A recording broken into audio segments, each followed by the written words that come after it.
iOS 27 Beta 版来了，很多人的第一个問題就是呢，這個 Siri AI 到底在哪裡呢？我們先說清楚 ，Siri AI 呢目前需要排隊等候，而且現在呢就只有英文版嘛，繁體中文什麼時候會來 ，iPhone 呢也都還沒有準確的說。但是我裝完這個 iOS 27 Beta 版之後呢，我發現了一件事情，就是說有一個功能呢，老實說呀，讓我覺得有點意外。對了，我們先說個好消息吧 ，iPhone 11和 SE 的第2代呢，現在啊都還活着。所有能跑 iOS 26的那些機型，今年全部都能升級到 iOS 27。今天這集呢，我就幫你把 iOS 27最主要的那些變化，全部都幫你整理清楚。想了解新的 iOS 呢，你就看完這一期就夠了。不過呢，在正式開始今天內容之前呢，我先介紹一下今天的贊助商。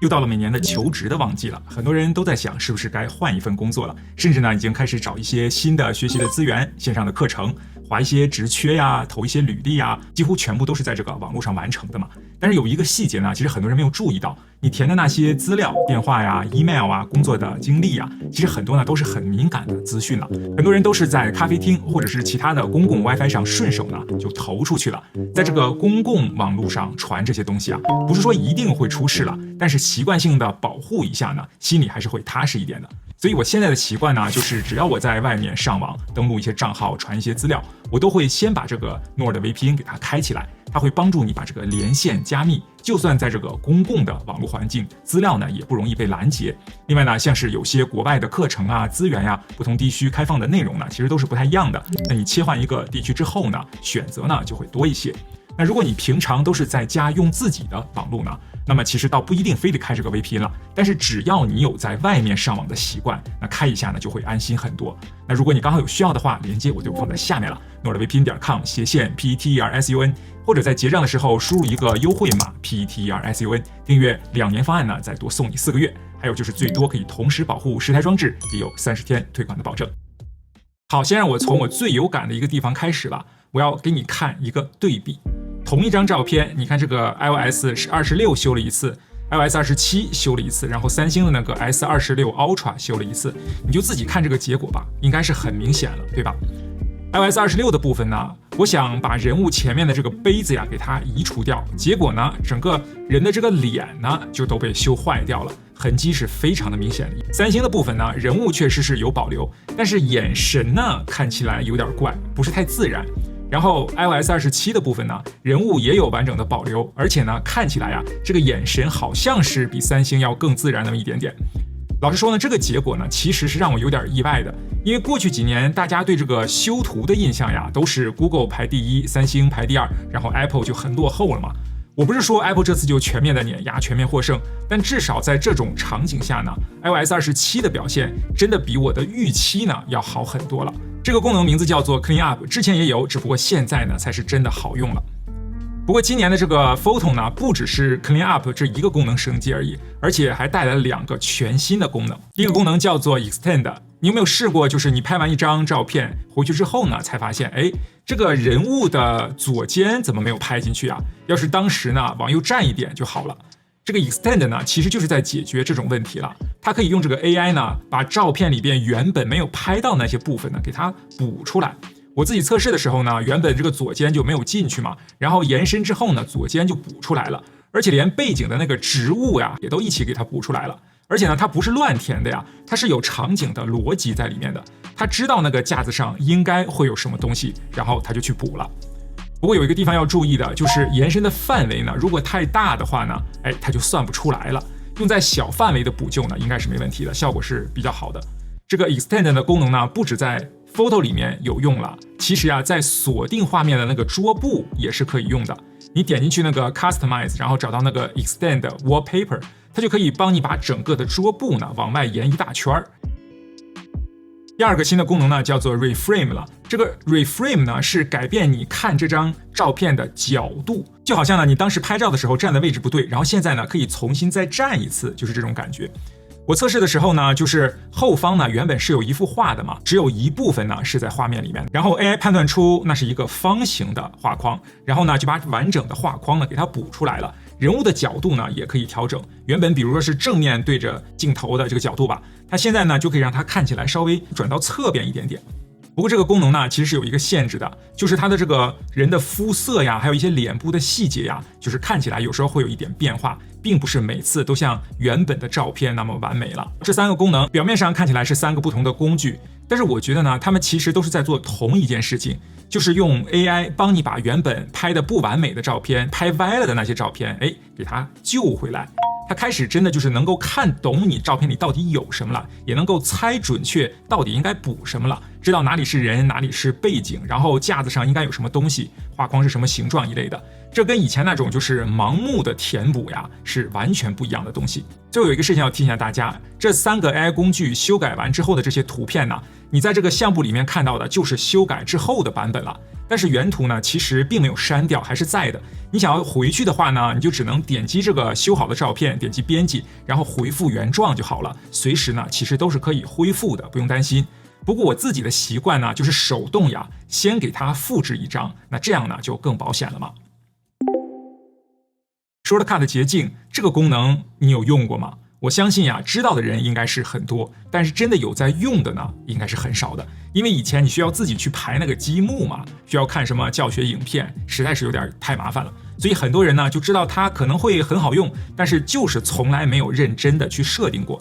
但是在 iOS 27之後呢，這件事情呀就變簡單了。現在你就直接可以用語言描述你想要什麼了，它就直接都幫你建好了。我自己測試的例子呀，就是我每天離開公司的時候呢，就自動傳一個訊息給我太太，就告訴她，我要回家了。然後呢，她問我公司在哪裡，我就去選一下。然後呢，她繼續問我聯絡人是誰，我也去選一下。之後呀，就是我每次只要離開公司的時候，它都會自動的執行這一條，然後就自動發一個訊息給我太太，我就再也不用擔心忘記給我太太傳訊息了。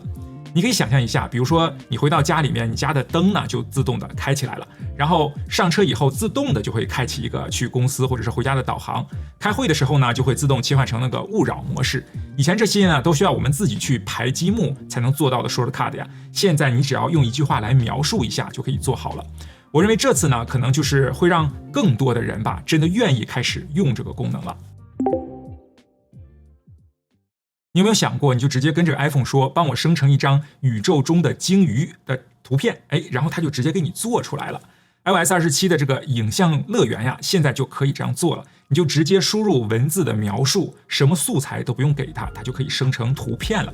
我嘗試着生成了10張桌布，比如說宇宙中的鯨魚、櫻花、機械樹，還有就是月球上的日式神社、貓咪太空人，還有水下的圖書館遺跡，看起來還是挺不錯的。不過玩完之後呢，我這個心得呀，就是這個場景越奇幻越抽象，效果看起來好像是越好的。還有一個小技巧啊，就是你用英文來下達指令的話呢，比中文呢要好很多，它更容易理解到你到底想要什麼，生出來的結果呢，也就是更準確了嘛。不過有一個限制呢，也要說清楚，就是如果你希望你圖片裡面有文字的話呢，它現在呢還是做不太到的。比如說你看這張吧，就是日文的那些文字呀，全部都是錯的，完全是不能讀的。像是ChatGPT 啊，還有 Google Gemini 啊，現在其實呢已經可以生成帶文字的圖片了，而且中文放上去也都是準確的了。那 Apple 在這一點上呢，目前肯定看起來還是很落後的。我剛才說的這10張桌布呢，我都其實已經上傳到雲端了，說明欄呢有鏈接，如果有喜歡的朋友呢，就可以直接點擊下面的鏈接就可以下載了。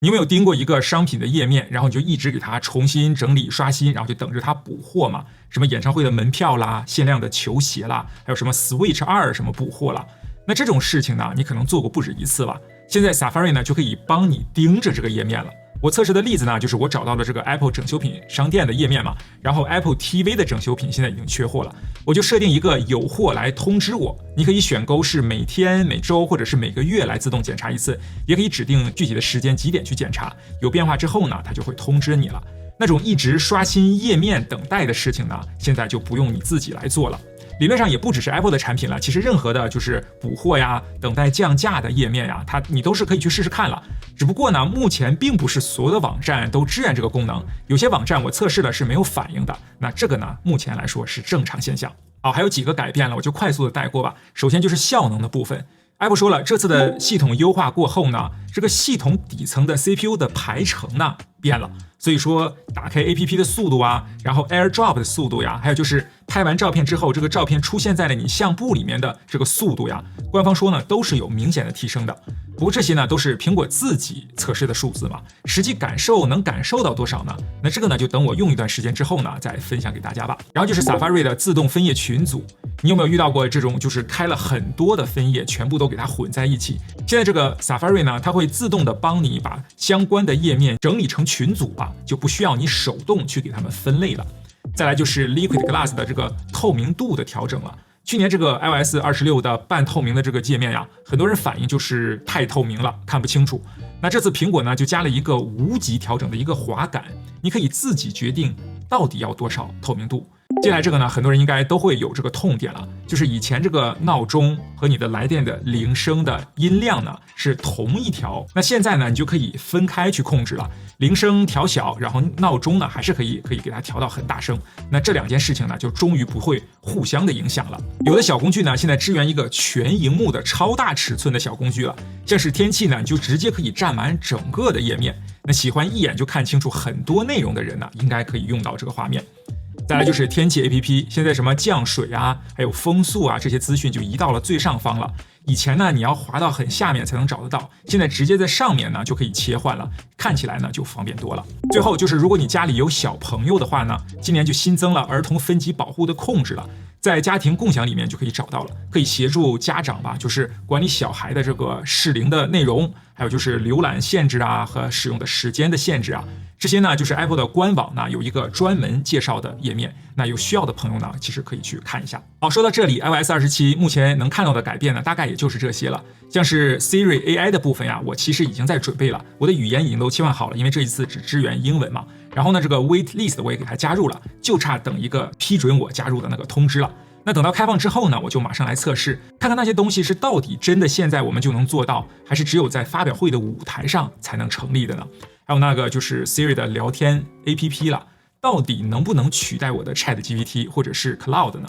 變成一個真的可以聊天的 AI 工具呢？那想看這些內容的話呢，就記得一定訂閱一下我的頻道吧，到時候你就會收到更新了。我也想問一下大家吧，今天我們談到的這些功能，你覺得哪一個對你來說是最有感的呢？還是說對你來說完全無感呢？那就歡迎在留言區告訴我。對了，我們6月份的那個 MacBook Neo 抽獎的活動現在還是在進行當中的。從上一集開始，這個抽獎的關鍵詞改成了 Siri AI 了，中間是沒有空格的。那在留言區呢，你就留下你對這個 Siri AI 的看法，同時寫上這個關鍵詞就可以參加了。那詳細的抽獎說明呢，我都放在說明欄裡面了，有興趣的朋友呢可以去看一下。謝謝大家，我是彼得森，那就讓我們下支影片再見了。